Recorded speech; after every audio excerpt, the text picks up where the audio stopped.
My name is Dorota Mołodyńska-Kuncel and I'm the coordinator of the Human Library in Wrocław. The Human Library is a library where instead of regular books you can borrow people that because of some part of their identity they are discriminated or they experience exclusion.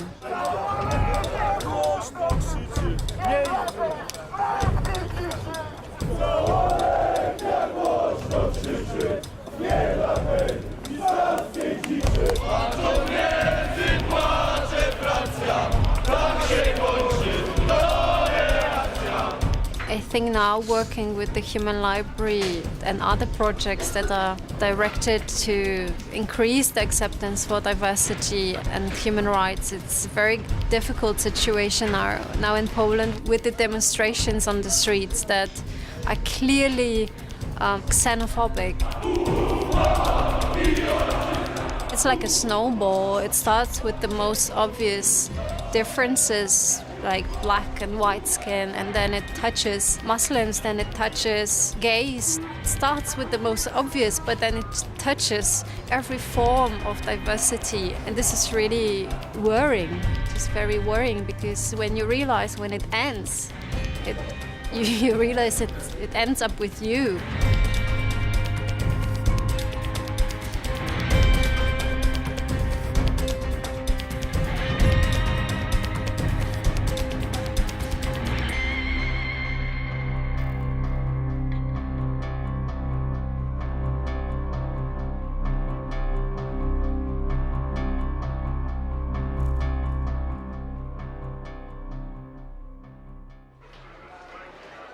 How long have you lived in Wrocław for?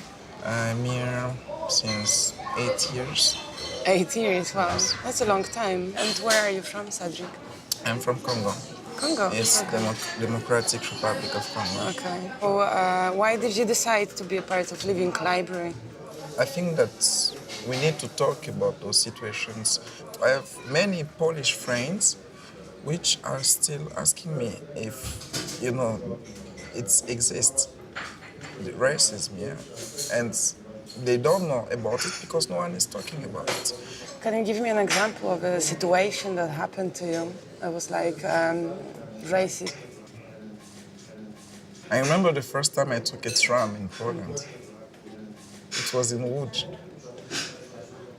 I entered the tram and almost half of the people in the tram was like, Try. What did you do? Nothing. I was not understanding what's going on. Next time I took the bus and the tram, all the time it was like this. It was like 8 years ago, so I don't know if now they're still doing that, but it was my first, actually my first experience with the racism. How does it make you feel?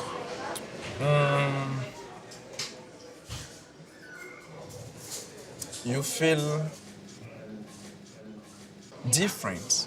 I mean, it makes you in a permanent danger. I mean, you need to be aware, you need to pay attention, you need to be ready, 24 hours, because it can happen anyway, anywhere. And I can see a ring on your finger. Yes. So, do you live with your family here? You're married? Yes, I'm married to a Polish. Nice. We have one baby. Okay. How old is the baby? 3 years old. 3 years old. Okay. Has it ever happened when you were out with your family? Yes. With your wife and children? Yes. What yes, happened? yes. There is a situation when she was pregnant and the guy was holding a knife in the tram saying that he's gonna attack us, I don't feel bad only about those people attacking, I really feel bad about the people around. The tram was full, it was during the day. My girlfriend at that moment was pregnant. A guy with a knife was attacking us. No one said any word. I mean, nothing. So how did it end? We just changed the tram, just went out. And he never followed you? The guy wasn't there? No, the guy was saying, if you don't go out, I will put, this knife in you. What does your wife, how does your wife feel? What does she think about it? Does she do anything about it as well? She cries. Does she cry a lot? Yes. Yes, because she's spending more time with the baby. I'm working, she's not yet working. At this moment, she's looking for work. So many times she goes out with the baby and she's attacked. They attack her verbally most of the time. What do they say? What they are saying? That she is a bitch. They say that she's a bitch because she's having a baby with a foreigner. They see that the color of the skin is different. So it's bad because she's even more attacked than me. Yes, really. My wife is more attacked than me in Poland. I don't know what to say to that.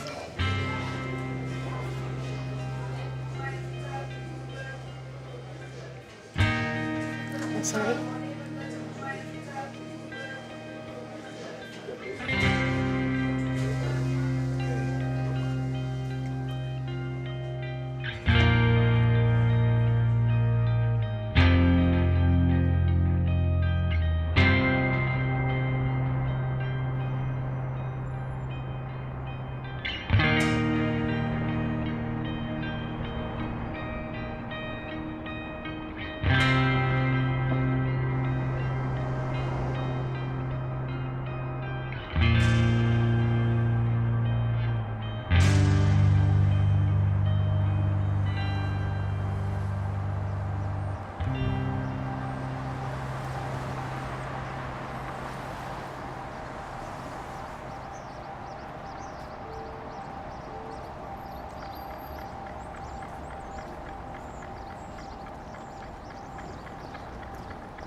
The fact that we are so homogeneous nation, so much composed of one nation and the dominant religion, has a certain consequence for the level of acceptance towards migrants.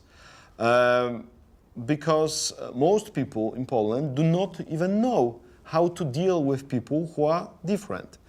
Ta jednorodność grupy powoduje, że grupa jest zamknięta, jest znana sobie nawzajem, jest duże poczucie bezpieczeństwa w związku z tym, a w momencie, kiedy grupa się otwiera, kiedy granice się otwierają, dostajemy więcej wolności, z której możemy skorzystać albo której możemy się też bać. I jest taka zasada, im więcej wolności, tym mniej poczucia bezpieczeństwa i mam takie wrażenie, że w Polsce nie wszyscy sobie poradzili z tą. And this is a perfect breeding ground for prejudice, stereotype, for fear, for for all the negative consequences of not knowing other people.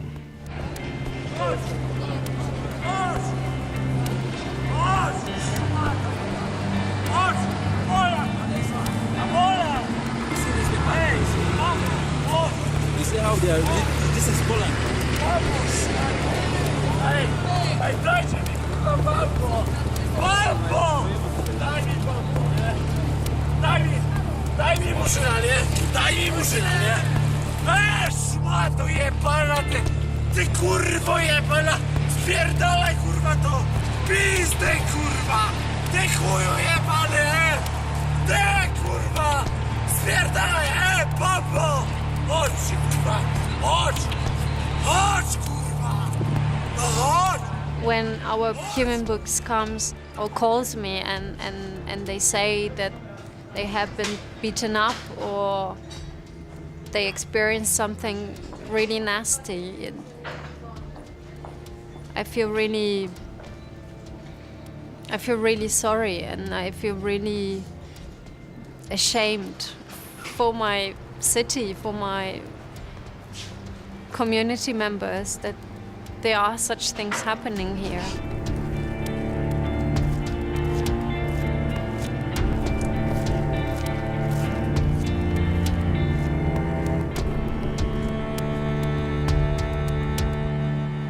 La seule raison pour laquelle je suis encore ici, c'est juste parce que moi, ma vie ne dépend plus de moi seul. Voilà. J'ai 2 personnes maintenant derrière moi, tu vois.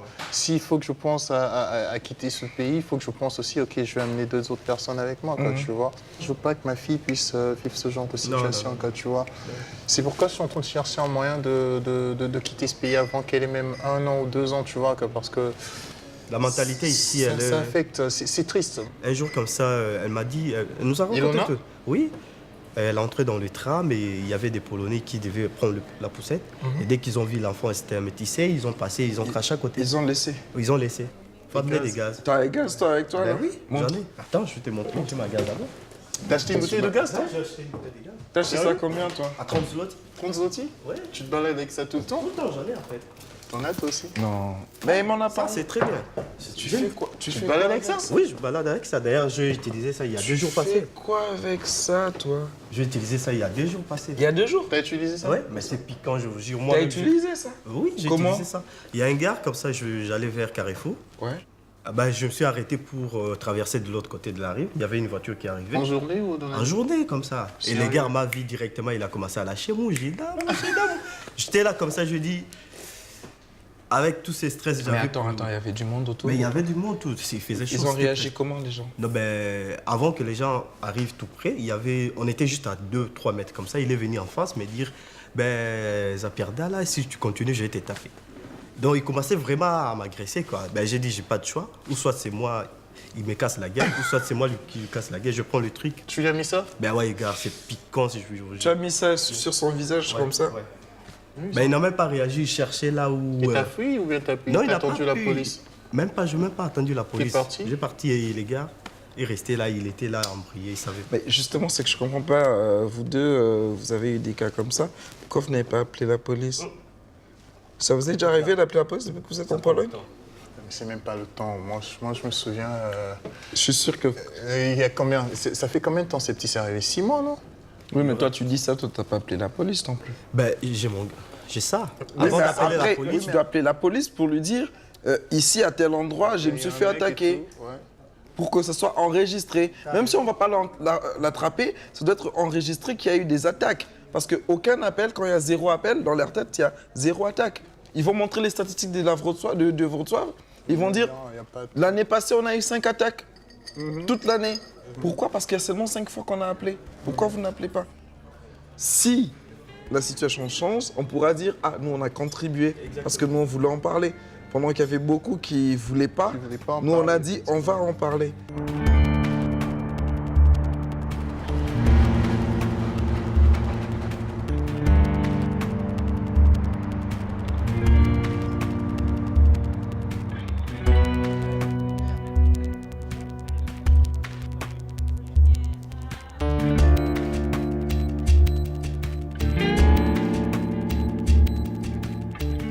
Cześć, a w zasadzie shalom. Witam Was na pierwszej lekcji języka hebrajskiego. To jest kurs dla początkujących, więc się nie przerażajcie. Te literki naprawdę coś znaczą. To nie są robaczki.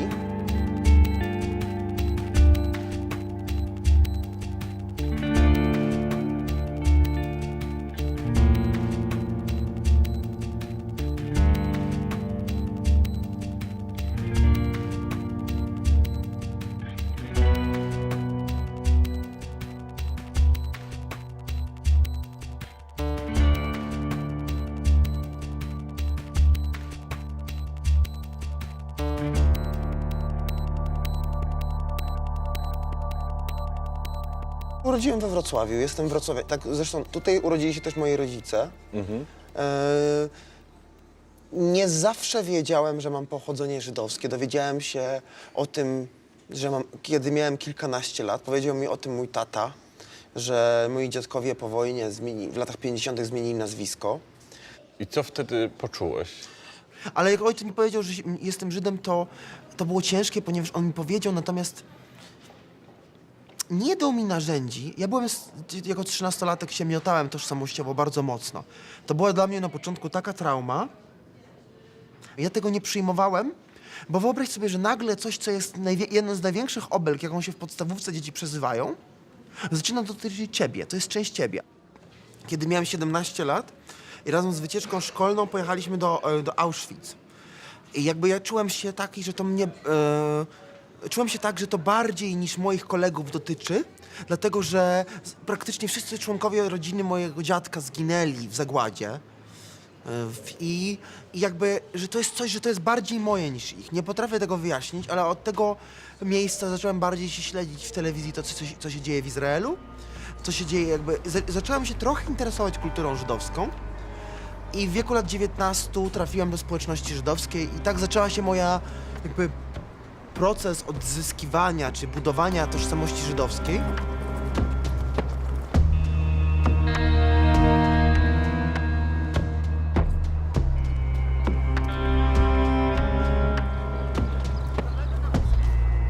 Co jest z wami? Oni w ogóle nas nie słyszą. Musimy krzyczeć to dużo głośniej, dużo jaśniej i dużo bardziej stanowczo zaakcentować nasze racje. Wielka Polska katolicka!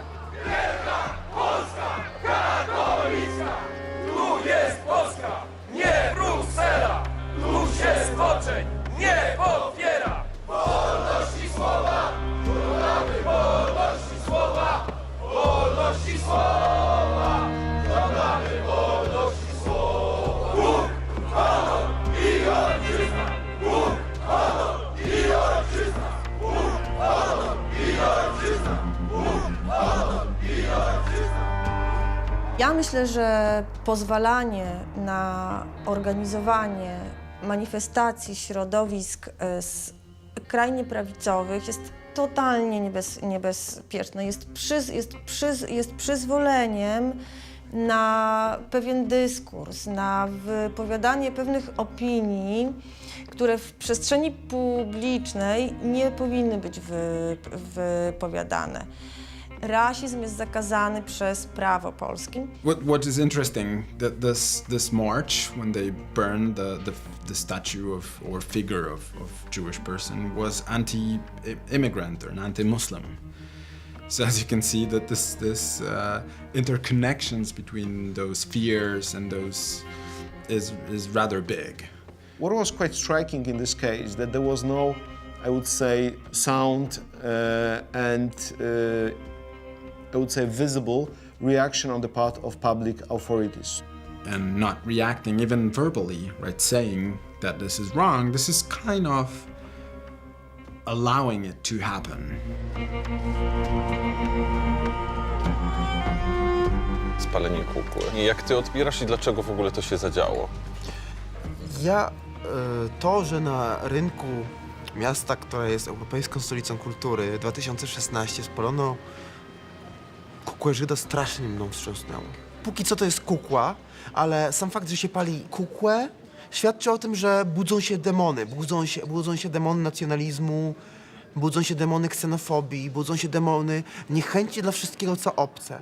A nie sądzisz też, że większość ludzi w Polsce jest jakby trochę, może przeciwko Żydom, nie rozumiejąc, dlaczego tak naprawdę powinni Tak, ja być? myślę, że ten antysemityzm w Polsce jest takim antysemityzmem, jak zresztą każde uprzedzenie jest uprzedzeniem, które jest bezrefleksyjne. Jakby nie dekonstruuje się tego uprzedzenia, dlaczego nie lubię kogoś, tylko kogo nie lubię dlatego, że mama albo dziadek powiedział mi, że nie lubię Żydów, bo są bogaci, bo wyzyskują, bo rządzą światem, bo zabili Pana Jezusa. To jest irracjonalne, jak każde uprzedzenie. Ono nie jest zakorzenione w coś subiektywnego, to jest pewna stygmatyzacja. Mhm. A kiedy zrobiłeś coming out jako gej do rodziców? Ja zrobiłem coming out jako gej bardzo późno. To było po tym, jak byłem w trakcie studiów do Izraela, miałem 25 lat, czy 26 lat. Tak jak ci mówiłem, zaczynałem moją przygodę z judaizmem ortodoksyjnym, który patrzy bardzo niechętnie na gejów, więc jakby nie czułem, jakby wypierałem to długo siebie nie akceptowałem i dopiero w Izraelu, kiedy trochę zluzowałem z religijnością i zobaczyłem, że są geje i Żydzi, którzy to łączą i są szczęśliwi, no to zdecydowałem się na coming out. Trudno jest być gejem w Polsce? Trudniej niż być Żydem, A dlaczego? bo to jest postrzegane jako zboczenie, to nie jest postrzegane jako coś normalnego. A ludzie, głównie myślę dlatego, że są wychowani w duchu konserwatywnym, jednak ten wpływ Kościoła jest nadal duży, wydaje mi się, że to jest wybór.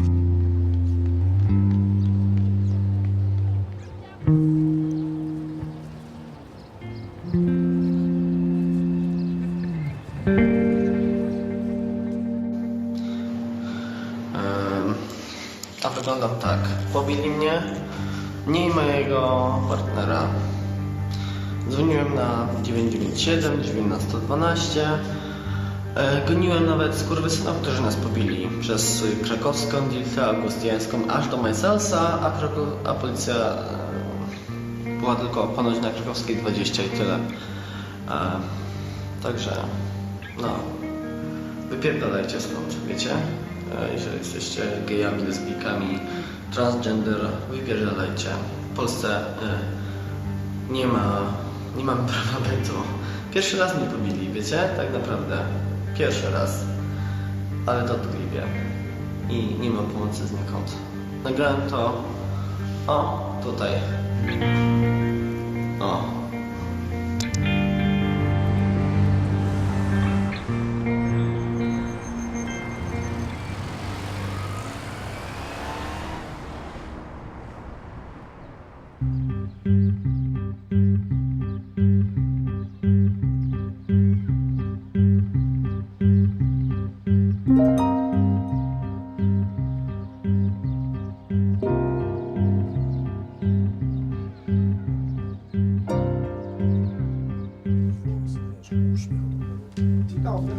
Dzień dobry, cześć.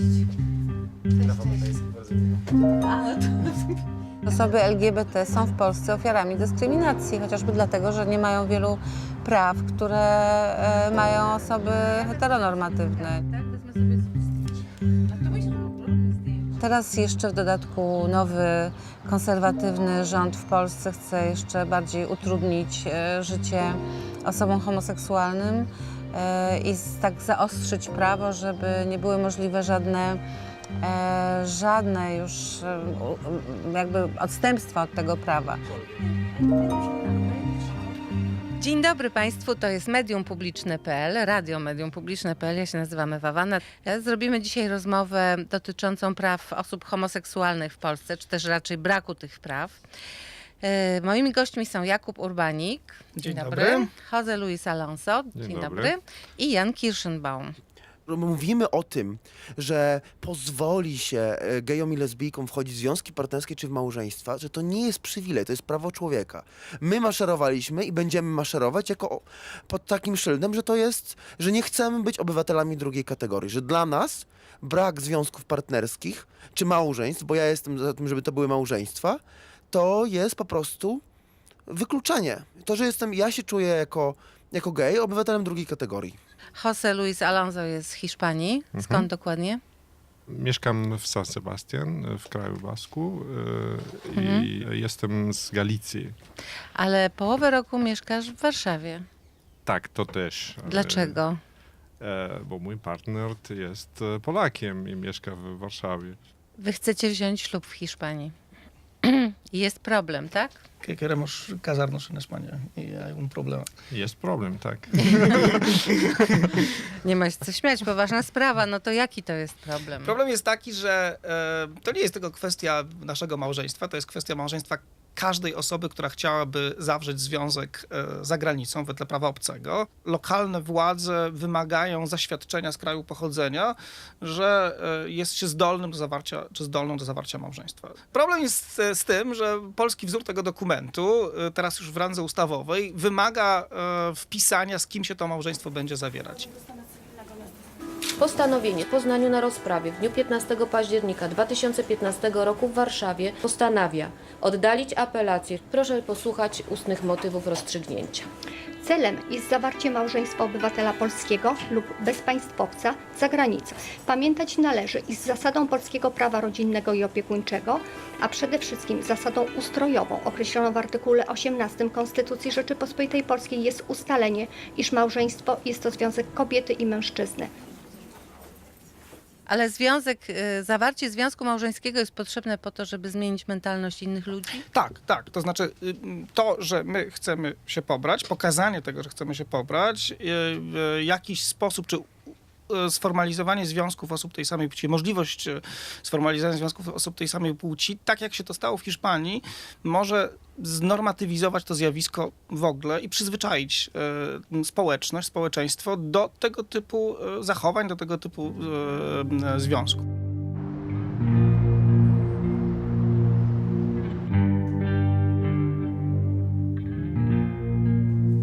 Hemos decidido hacerlo por el camino en el que sabíamos que la decisión iba a ser negativa, porque es una batalla que yo creo que tiene una dimensión efectiva y tiene también una dimensión simbólica, de visibilidad, de demostrar que no hay por qué aceptar una regla injusta.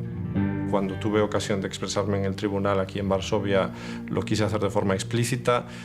Yo sentiría que el Estado polaco viola mis derechos si deniega este certificado matrimonial, porque lo que me parece desleal es que impidan a un ciudadano polaco que lo contraiga fuera de Polonia y sobre todo que me impidan a mí hacer uso del derecho que me corresponde conforme a mi propio estatuto jurídico nacional.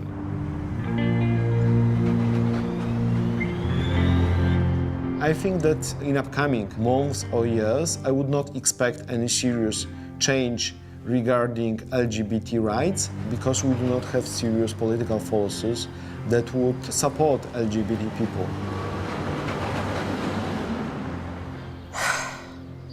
Ja mam poczucie klęski, mam poczucie porażki. Zwątpiłam tak naprawdę w tej chwili, jakoś mi jest trudno się z tym wszystkim pogodzić, bo mam takie poczucie, że to, co robiłam przez 20 parę lat, że to wszystko było na nic, że to nie przyniosło żadnych rezultatów. Być może się mylę oczywiście, ale tak się w tej chwili czuję. Czuję się, że się napracowałam i właściwie nic z tego nie wniknęło.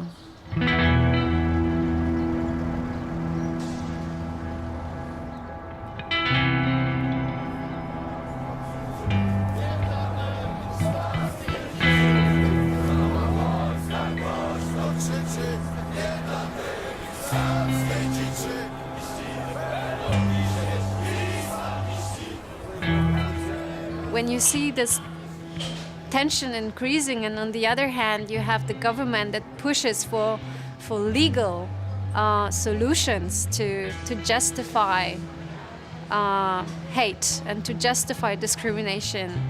This combination of the two is really worrying. Because when it works together and you have the law and you have the people standing behind the wall that is the law that is discriminating, then it's just war, basically.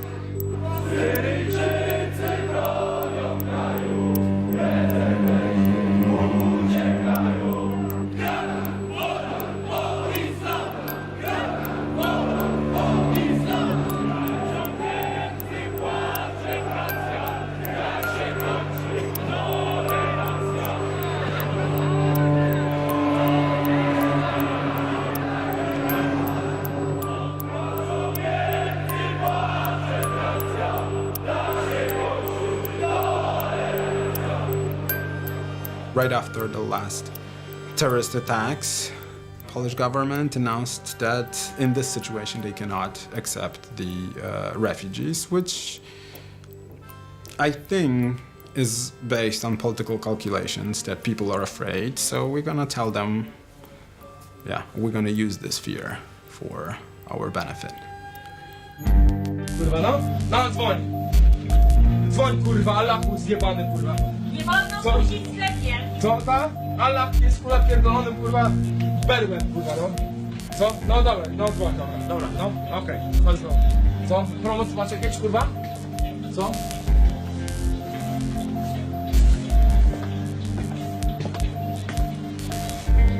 No już, no. Skręcić, kurwa, zajebany, kurwa, się, no chodź. No. Okej, zakryć, kurwa. Ale no to, kurwa, jaju, kurwa, no, kręć, kurwa. Brudacie, zajeb. Brudac.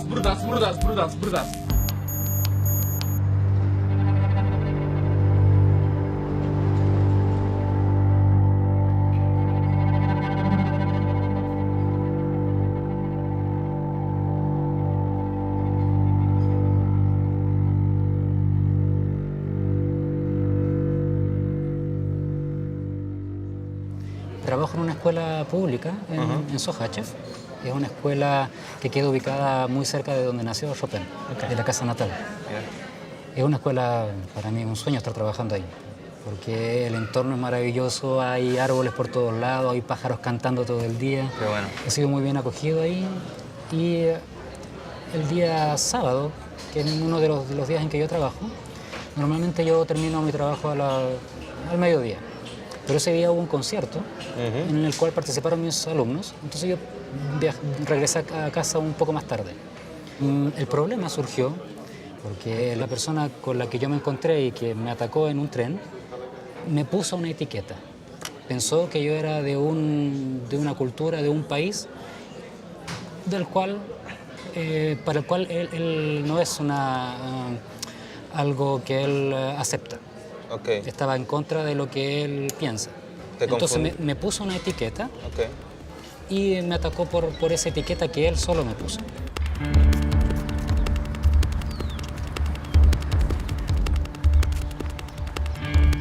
Y me dijo, ¿de dónde eres tú? ¿Acaso eres árabe? Y yo le dije, no, yo soy de Chile.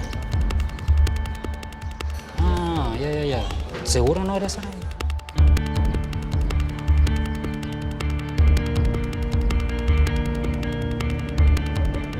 No había viajado nuevamente en este tren porque tengo miedo. No quiero encontrármelo en la ruta porque sé que vive muy cerca de donde yo trabajo. Estoy constantemente yendo en automóvil con mis compañeros. Es un poco difícil retomar la ruta.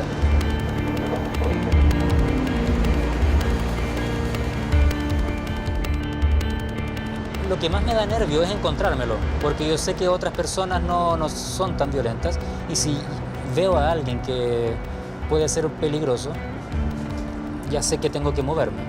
Tengo que ir al primer vagón o cambiarme de asiento. Es un poco absurdo, pero no provocar. No provocar por ser diferente, es una tontera, pero es así. Estoy constantemente en alerta, porque de otra manera es peligroso. Hay que estar atento. ¿Sí?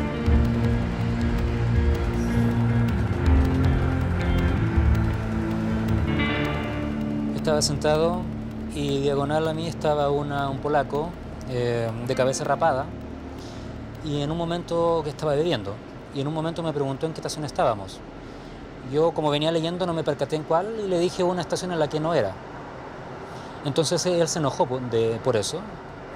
Me dijo en polaco, "So kurwa chuj kłamiesz". Y en ese momento me empezó a preguntar, "Skąd jesteś? Czy jesteś arabski? Albo coś?" y tak dalej. Y en ese momento yo me di cuenta que era una persona muy agresiva, que tenía una cultura muy, muy baja y que no tenía muchas posibilidades de hacer algo. Estaba parado frente a mí, medía 1,80 m aproximadamente, y se paraba y me pegaba con las manos y trataba también de pegarme con las rodillas. Sí. Y después no me di cuenta en ese momento cuántas veces me pegó, que al otro día tenía aquí un moretón sin darme cuenta. Ese día no sentí dolor incluso. Sino que el otro día empezaron a aparecer las marcas.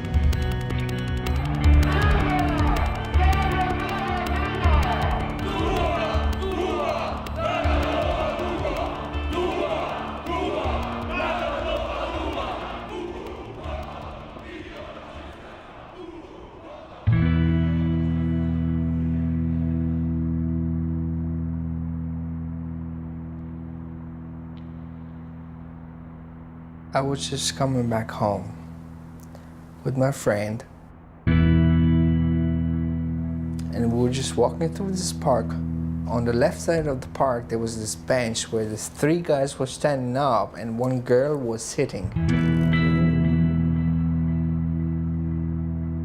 And one of the guys, they just approached me and they said, "Do you have a smoke?" And I said, "I'm sorry. Literally, I don't have any smoke, but I was smoking one." And I said, "You can take one of these." And he just like hit on my head and smoke fell on the floor. And then after that, he just started punching me on the face. And 20 minutes later, I was unconscious. And they didn't touch my friend because he was white.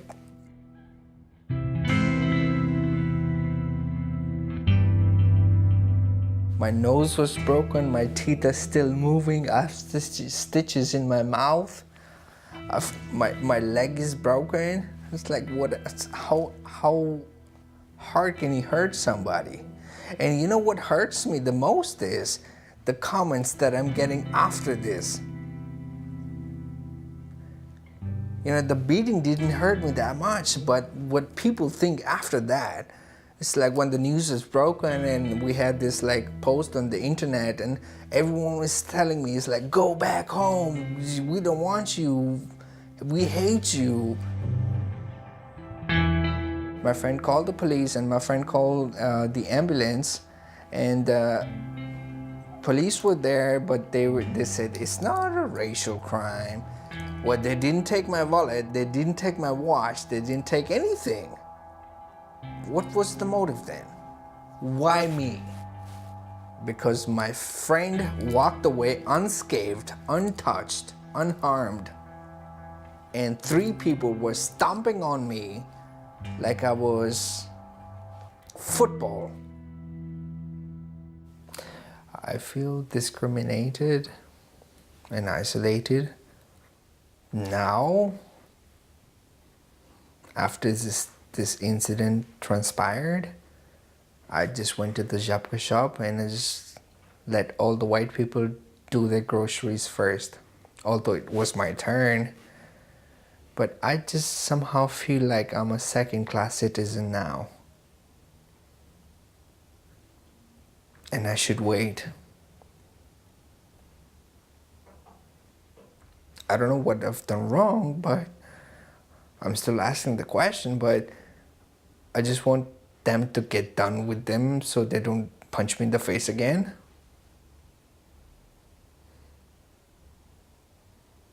I'm done.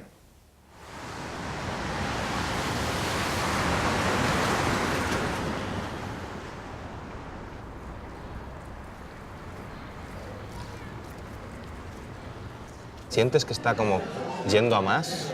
O sea, como que está creciendo este odio al diferente.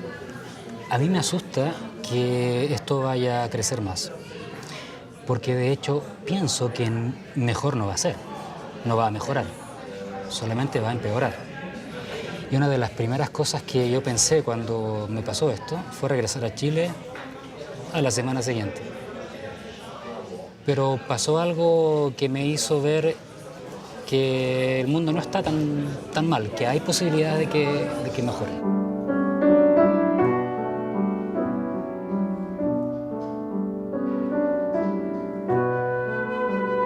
Bueno, a raíz de lo que pasó,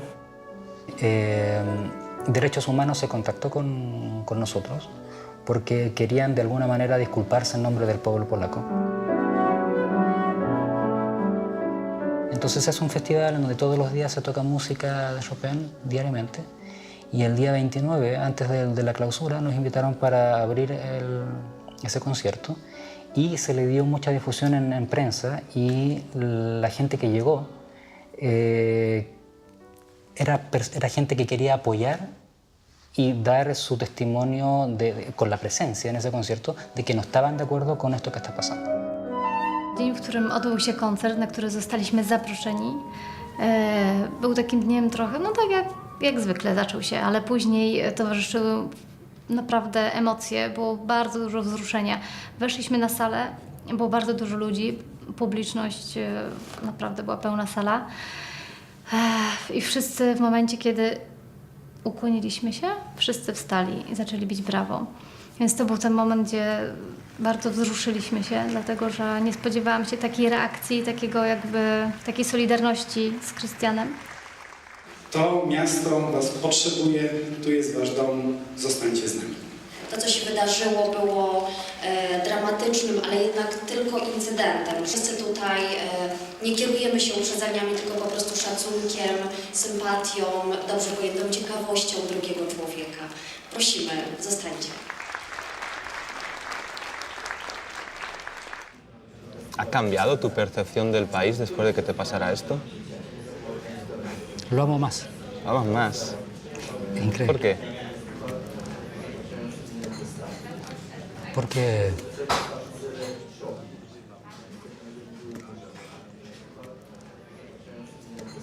conocí con más fuerza la parte buena de los polacos. Hay muchos polacos que son maravillosos y me han dado la fuerza para mantenerme en este país.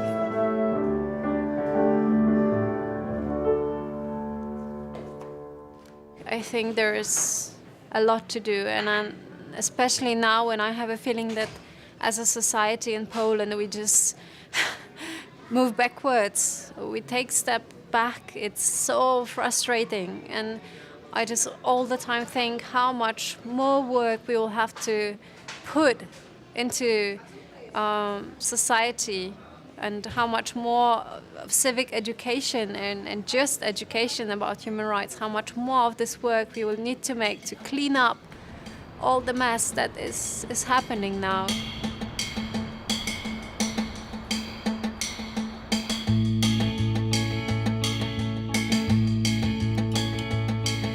Sprawdzić, czy nasz chleb też jest smaczny. Sami, ale tak wiesz. No jak? Trudno podnieść kanapkę. No coś ty.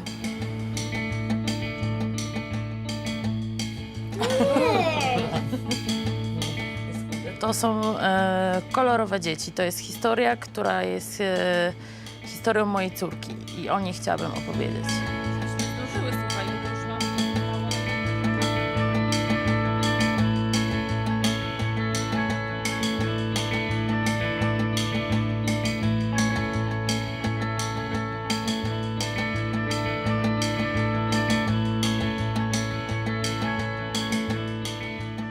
Uważam, że robię coś, co jest bardzo potrzebne dla nas wszystkich tutaj w Polsce i chciałabym o tym opowiedzieć. Moja córka urodziła się w Surinamie i tam spędziłyśmy pierwsze 3 lata jej życia. Trochę więcej niż 5 lat temu wróciłyśmy do Polski, do Wrocławia, ponieważ ja jestem rodowitą wrocławianką. Zaczęło się wszystko, jak Sami poszła do 1. klasy, gdzie okazało się, że wśród tylu dzieci ma jedyna ciemniejszy kolor skóry. I Sami chodziła do szkoły, ale nie do końca była zadowolona. Mówiła, że dzieci się na nią patrzą, pokazują palcem. Nie do końca czuje się tak jakby u siebie, tak? Że widać to, że inaczej wygląda. I w jaki sposób ja mogłabym jej pomóc? Ponieważ z dnia na dzień bywało coraz gorzej, ona coraz niechętniej chciała iść do szkoły.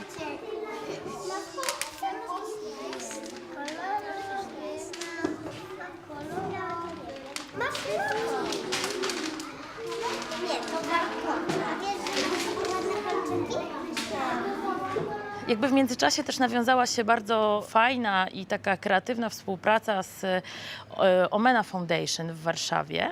I właśnie wspólnie razem stworzyłyśmy projekt pod nazwą Ambasada Tolerancji, który jest takim już ogólnopolskim projektem i polega na tym, że razem z Sami jest tym małym ekspertem i opowiada dzieciom w przedszkolach i w placówkach szkolnych, kontynentach, o różnych kulturach.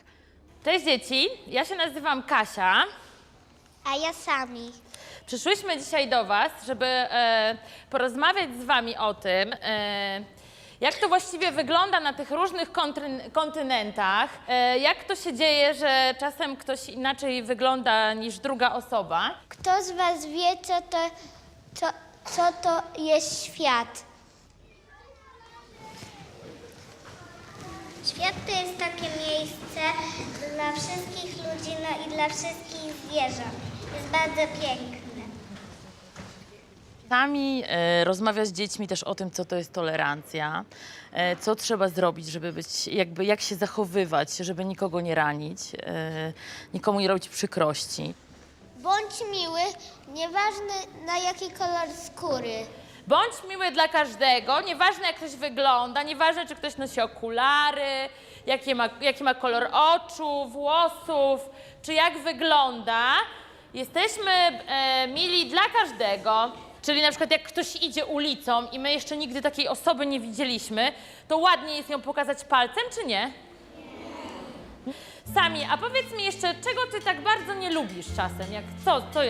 Jak dzieci mi dotykają włosów i wytykają palcami i się ze mnie śmieją. Czyli słuchajcie, widzicie, te wszystkie zasady, o których my rozmawialiśmy, to są zasady, których należy przestrzegać i wy jako tacy mali ambasadorzy tolerancji będziecie tych zasad przestrzegać. Myślę, że nie jesteśmy w stanie zmienić myśli wszystkich ludzi tutaj u nas w Polsce, ale jeśli po naszych warsztatach choć kilkoro dzieci powtórzy, o czym one były, to małymi krokami jesteśmy w stanie pomóc otworzyć się Polakom na wielokulturowość.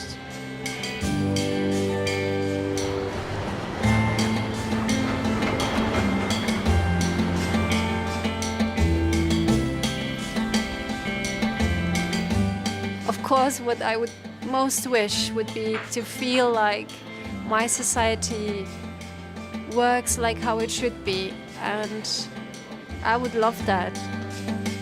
Every time we close the Human Library, I always tell our books how many readers they have been and who was the most popular human book, but I always say, and I really wish we don't have to meet up again, that there's no need for the Human Library again.